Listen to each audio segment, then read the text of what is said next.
இந்த வீடியோ தெளிடாதீங்க, கொஞ்சம் பொறுமையாக கேளுங்களேன். என்ன சொல்கிறேன்னு கேட்க தெளிடாதீங்க.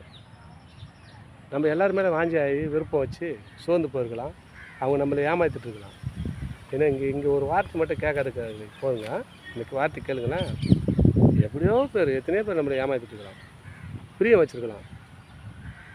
அவங்க என்ன பண்ணலாம், விடுவிக்க முடியாதபடி சோர்ந்து போயிருக்கலாம். இங்கே என்ன பண்ணுறேன்னா, சங்கீதம் 91:14 சொல்கிறார், என்னிடத்தில் அவன் வாஞ்சியாக இருக்கிறபடினால் அவனை விடுவிப்பேன், என் நாமத்தை அறிந்திருக்கிறபடினாலே அவனை உயர்ந்த அடக்கத்தில் வைப்பான். ஏசப்பக்கிட்ட போகிறவங்களாம் உயர்ந்த அடக்கம் தான், தாழ்வான பகுதியே கிடையாது. நான் இப்படியே கிடக்கிறேன்னு கிடையாது. நான் பாருங்கள், ரொம்பத்துக்கும் ஒன்றுத்துக்கும் புரோஜனம் இல்லாதவன், தகுதியற்றவன், தகுதி இல்லாதவனை தகுதிப்படுத்துறவங்க தான் இயேசு. ஒன்றும் இல்லாதவனை குப்பையிலிருந்து எடுக்கிறவங்க தான் இயேசு. எல்லா தெய்வமும் நம்ம தேடி போனால் பலன் கிடைக்கும்.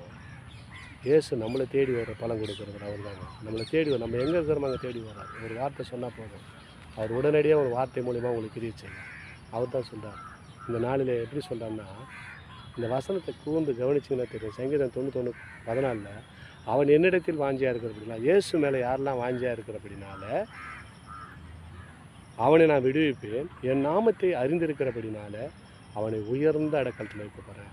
எப்போ பாரு என் நாமம், இயேசு என்ற நாமம் எப்போ பாரு கூப்பிட்டுனேக்கிறான். ஏசப்பா என்னை விடு, கெட்டது வந்தாலும் நேர்மை வந்தாலும் வெயில்தலை வந்த பிரச்சனை, எந்த பிரச்சனை வந்தால் எந்த போராட்டம் வந்தாலும் ஏசப்பா ஏசப்பான்னு கூப்பிட்டுக்கிறான். அந்த நாமம் வாயில் இருக்கிறதுனால அவனை உயர்ந்த அடக்கத்தில் கொண்டு போய் இப்போ நான் ஆண்டவர் சொல்கிறார். யாரெல்லாம் இயேசு கூடுங்க, உயரமான அடக்கலம் வேணும். நான் இப்படியே கிடக்கிறேன்னா நான் உயரவே முடியாது நினைக்கிறியா, இயேசுவை நோக்கி கூப்பிடு, அவர் விடுவிப்பார். அவனை விடுவிப்பேன்றாரு. பார்த்தியா, என்னை நோக்கி கூப்பிட்டான். அவன் மிகவும் வெக்கப்பட்டு போவதில்லை. அவன் என்னிடத்தில் வாஞ்சியாக இருக்கிறான். அந்த விருப்பம் எல்லார் மேலேயும் வாஞ்சி விருப்பம் வச்சு அவனை நம்மள என்ன பண்ண கீழே தள்ளியிருப்பாங்க. முதலாளி மேலே வாஞ்சி விருப்பம் வச்சுருப்போம், முதலாளி நமக்கு ப்ரொமோஷன் கொடுப்பான்னு அவர் விட்டு போயிருப்பார். கணவன் மேலே விருப்பம் வச்சுருப்போம், அவர் விட்டு போயிருப்பார். எத்தனையோ காரியத்தில் நம்ம விட்டு போட்டு போயிருப்போம்.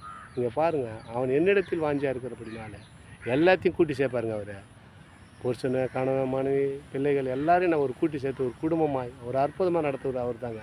அவர் இடத்துல நம்ம வாஞ்சி ஆற்றப்போம், நம்ம வாஞ்சி விருப்பத்தை அவர் நிறைவேற்ற வல்லவராக இருக்கிறாருங்க. நம்ம யாரை மேலே வாஞ்சி விருப்பத்தை வச்சு சோர்ந்து போயிருக்கலாம். ஆண்டவர் என்னிடத்தில் வாஞ்சியாக இருக்கிறபடினாலே அவனை நான் விடுவிப்பேன். எப்படியாப்பட்ட பிரச்சனை விடுவிப்பேன், விடுவிச்சது மட்டும் இல்லைங்க, அவன் என் நாமத்தை அறிந்திருக்கிறபடினா, இயேசு என்ற நாமத்தை அவன் அறிந்திருக்கிறபடி நான் உயர்ந்த அடக்கத்தில் வைப்பேன் சொல்லிட்டார். உயர்ந்தமான அடக்கத்தை பெற்று சமாதானம் சொல்வது வாழ போகிறீங்க. அதுக்கு தான் இந்த வீடியோவை தள்ளாதீங்க. என்ன கேட்டிங்கல்ல, உங்கள் வாழ்க்கை அப்படி தான் நடக்க போகுது. உயர்வான அடைக்கலம் இதுவரையும் கிடைக்குதுன்னா, யாரை மேலே ஆசை வச்சு பாசம் வச்சு சோர்ந்து போயிருப்பீங்க, இயேசு மேலே வைங்க அந்த அன்பை, அந்த பாசத்தை வைங்க. நிச்சயமாக உங்கள் வாழ்க்கையில் சிறப்பான வாழ்க்கை